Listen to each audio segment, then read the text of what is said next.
এই মুরব্বীটা পুরুষ জাতিকে আরো এক ধাপ সম্মান বাড়িয়ে দিলেন। শীতের দিনে বাতাস যাতে কম ঢুকে এই জন্য আমি একটা গরু ঘরে পর্দা দিছি। এইটা গরুতে প্রসাব করে ভিজিয়ে ফেলাইছে, ওটা একদম তাজা প্রসাব, মানে পানিটা দেখা যায়। তো ওইটা উপরে উঠে গরুটা বাই করতে হয়। তো ওইটা আমি ধৈর্য উপরে উঠাইতে গেলে ওইটা সিট আমার গায়ে আসতে পারে। তো আমার ওয়াইফরে বললাম আমি তুমি এটা উঠাই দাও।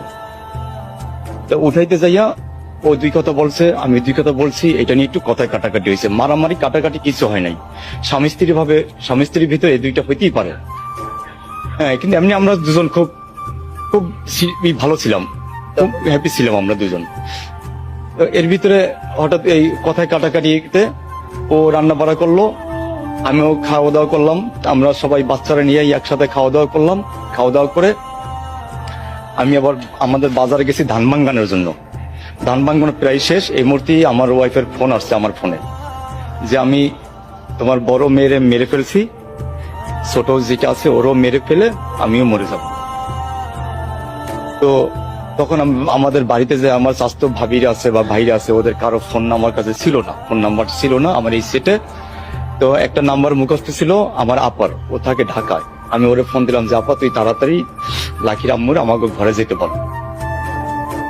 তো আমি আর ওর সাথে বেশি কথা বলি নাই যাতে সময়টা নষ্ট না হয়। তো আমি ফোনটা কাইটা দিছি, ও মনে ফোন দিছে ভাবিরে, ভাবি দৌড়াই গেছে আমার ঘরে, আমিও দৌড়াই গেলাম। আমাদের বাজার থেকে 2 কিলোমিটার দূরে আমার বাড়ি। তো আমি আবার প্রতিবন্ধী, আমি ঠিকভাবে দৌড়াইতে পারি না। তো যতটুকু পারি আমি দৌড়াইতে গেলাম, যাইয়া দেখি আমার মেয়েটা নাই, আমার বড় মেয়েটা নাই, ও মারা গেছে। বা গলার টিপ দিছে, আমি ঠিকভাবে করতে পারতেছি না।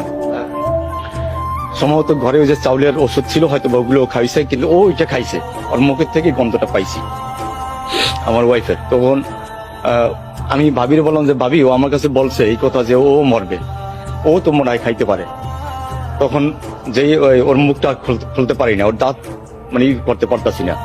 পরে আমি জোর করে এরকম দাঁত করলাম, করার পরে ভাবি ওর মুখে, আমার বড় বাড়ির বউ, উনি ওই তেঁতুল দিল, মুখে চুল ঢুকাই দিল, অল্প একটু বন্দি করছে।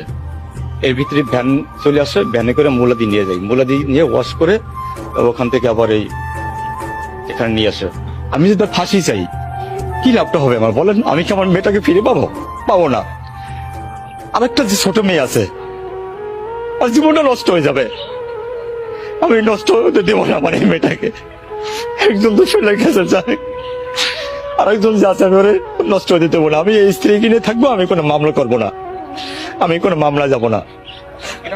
আমি আপনাদের সাংবাদিকের দ্বারা আমি সারা বাংলা আমি জানা দিতে চাই, আমার সাথে যে ঘটনাটা ঘটে গেছে, এই জন্য আমি কোনো মামলায় যাব না, কোনো পুলিশি ঝামেলায় যাব না। আমি পুলিশ যাতে আমার ওয়াইফকে হয়রানি না করে, এটাই আমি চাই।